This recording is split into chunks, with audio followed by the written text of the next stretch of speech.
जय श्री राधे। पूज्य श्री सद्गुरुदेव भगवान के चरणों में प्रणाम। पूज्य श्री रुक्मणी बाई जी का जीवन चरित्र।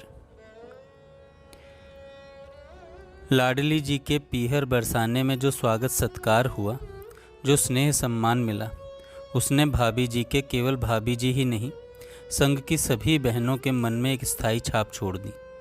और इस स्वागत सत्कार के नमूने बार बार बरसाना यात्रा में मिलते रहे।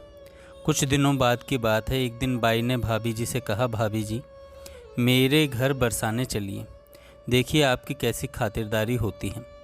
भाभी जी ने हंसते हुए कहा, बाई बरसाने तो मैं बहुत बार गई हूँ, आज कोई नई बात है क्या?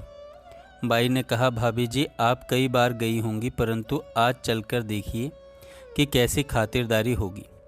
भाभी जी का मन बरसाने जाने का नहीं था, परंतु सीधे मना करना भी संभव नहीं था। अतः बात टालने के लिए अच्छा मैं पता लगवाती हूँ, कोई मोटर कार मिल जाएगी तो चलेंगे। इतना कहकर भाभी जी अंदर चली गईं। इधर ज्यों ही भाभी जी बाई के पास से गईं, त्यों ही बाई से मिलने के लिए धानुका मैया आ पहुँची।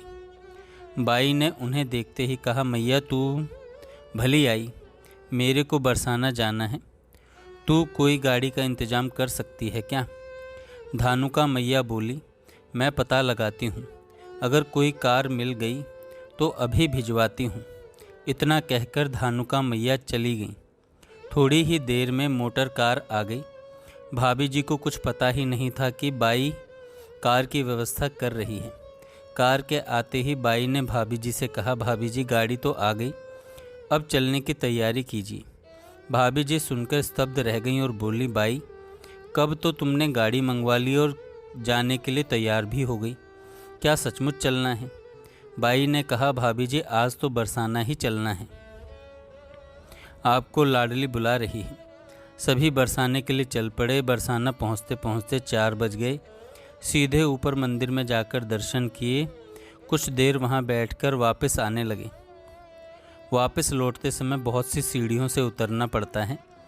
जब मंदिर से नीचे उतर रहे थे तब सीढ़ियों के मध्य में प्रौढ़ आयु के एक ब्रजवासी बोले, मैया मेरे घर आज 56 भोग का उत्सव है, अंदर आकर दर्शन कर लें। बाई रहस्य भरे ढंग से हंसते हुए भाभी जी की ओर देखने लगी।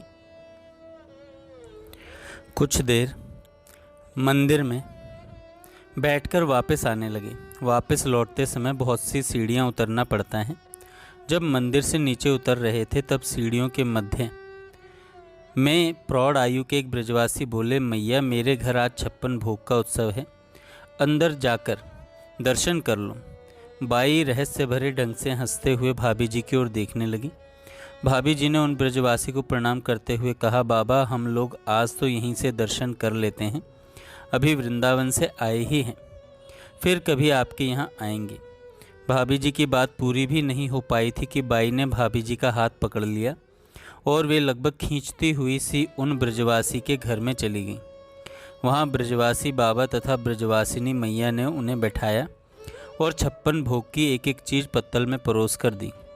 सब प्रसाद पाने लगी। प्रसाद देते देते उनका मन भर ही नहीं रहा था। मना करने पर भी वह ब्रजवासिनी मैया मानती ही नहीं थी तथा प्रसाद परोस ही देती थी। प्रसाद पा लेने के बाद भाभी जी उनको कुछ भेंट देने लगी तो उन्होंने लेने से इनकार कर दिया। यह तो भाभी जी के लिए विस्मय का विषय था। जो ब्रजवासी प्रायः मांग मांग कर लेते हैं, वे आज देने पर भी नहीं ले रहे थे। सीढ़ियों के नीचे आते आते एक अन्य वृद्ध ब्रजवासी बोला, मैया थोड़ा सा दही खा लो।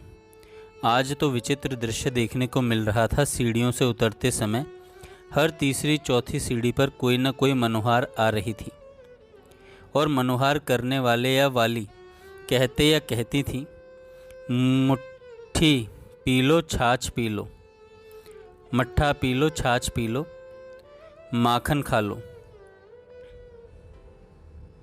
ब्रजवासियों की वह मनोहार भाभी जी के लिए एक उलझन बन गई। उनके स्नेह को देखते हुए ना कहना भी नहीं बन रहा था और भरे पेट की हालत देखते हुए हाँ कहना भी संभव नहीं था। जब भी मनोहार आती, भाभी जी स्नेह भरी विनम्र वाणी में अपनी व्यवस्था बतलाती। कोई मान जाता और कोई मनोहार करता ही रहता। वह मनोहार जब आग्रह का रूप ले लेती तो भाभी जी कहीं कुछ चख लेती और कहीं कुछ ले लेती। इस प्रकार कभी चखते हुए कभी रखते हुए भाभी जी नीचे डेरे पर आईं। डेरे के कमरे में घुसते घुसते प्रफुल्ल स्वर में भाभी जी ने कहा, बाई, आज जैसा स्वागत तो कभी नहीं हुआ।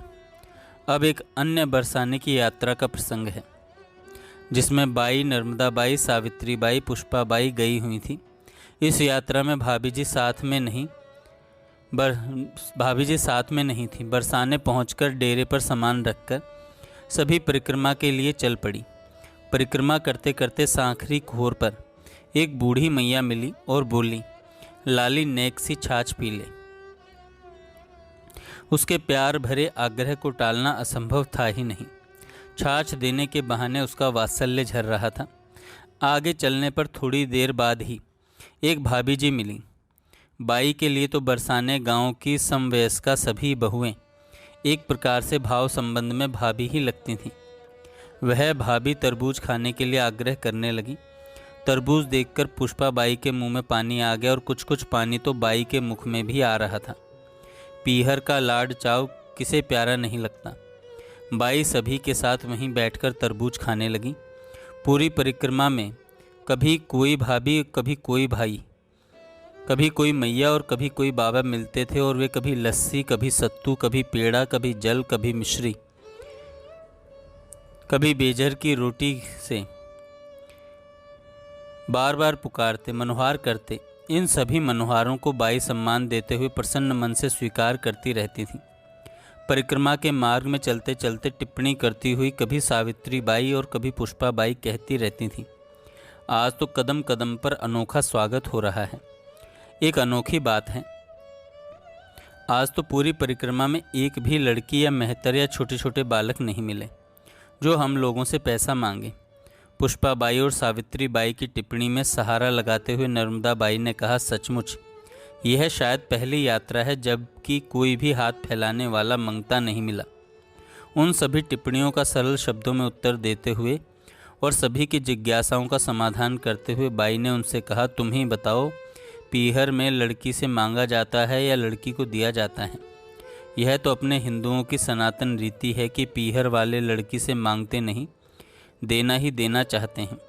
और कितना दिया जाता है तथा किस मन से दिया जाता है, उसका प्रमाण आज हम सभी को इस परिक्रमा के समय समय पद पद पर मिल रहा है। आप लोग ही देख लीजिए यह कितना प्रत्यक्ष सत्य है। इस प्रकार मीठी मीठी भीनी भीनी बात करते हुए वह परिक्रमा पूर्ण हुई जो लाड प्यार से तर थी। जय श्री राधे।